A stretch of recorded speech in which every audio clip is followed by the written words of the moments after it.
नमस्कार. नर्मदे हर. आपण आता आलेलो आहोत नर्मदा मातेच्या किनाऱ्यावर आसा या गावी. आपण समोर बघतोय तो आसा आणि मालसर यांना जोडणारा समुद्र सेतू आहे आणि ही आहे दगाबापूंची ध्यानकुटी.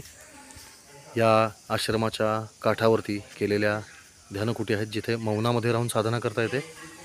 गोबर गॅसचं एक यंत्र बसवलं आहे आणि ही आहे परमपूज्य दगाजी बापूंची समाधी. दगडू महाराज असं त्यांचं नाव होतं. दगडू महाराज राठोड यांची हे समाधीस्थळ आहे. आपण महाराजांचं दर्शन घेऊयात. हे आहेत परमपूज्य संत श्री दगाजी महाराज.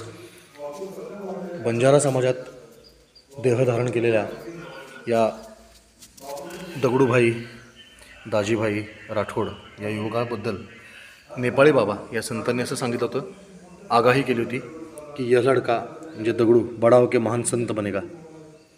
आणि त्याप्रमाणे खरोखरच दगडू महाराजांनी संतत्व प्राप्त केलं आणि अतिशय मोठ्या प्रमाणात त्यांनी रामनाम प्रचार केला. रामनामाचा अखंड धून अनेक ठिकाणी दगडू महाराजांनी चालू केली.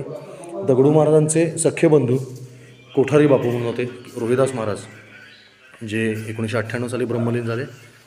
त्यांचं देखील इथं आपल्याला दर्शन होतं. हे मदन मोहन महाराज आहेत. अशा अनेक संतांनी या ठिकाणी साधना केली. अतिशय सुंदर असं मंदिर आपण बघू शकतो शिवलिंगाच्या आकाराचं. आणि या ठिकाणी अखंड रामनामधून चालू आहे, अखंड रामनामाचा जप चालू आहे. कोठारी बापूंचं हे मूळ चित्र आहे. या दोघांनीही या ठिकाणी नर्मदा मातेमध्ये जलसमाधी घेतलेली आहे. आपण बघू शकता आपले जे वाचक आहेत सूरज राठोड दादा, हे कोठारी बापूंचे सख्खे नातू आहेत, लक्षात घ्या. त्यांनी आता परिक्रमा केली. आणि हे आहेत कोठारी बापू आणि दगा बापू. या दोन्हीही भावांनी पुढे संन्यास घेऊन नर्मदेच्या काठी आसा याच गावी जलसमाधी घेतलेली आहे.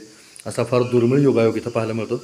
हे आहेत परमपूज्य दगा महाराज किंवा दगडू महाराज यांनी अखंड हरे राम राम राम हरे हरे, हरे कृष्ण कृष्ण कृष्ण हरे हरे या रामनामाचा जपाचा अखंड प्रचार केला. नर्मदे हर, नर्मदे हर, नर्मदे हर, हर नर्मदे.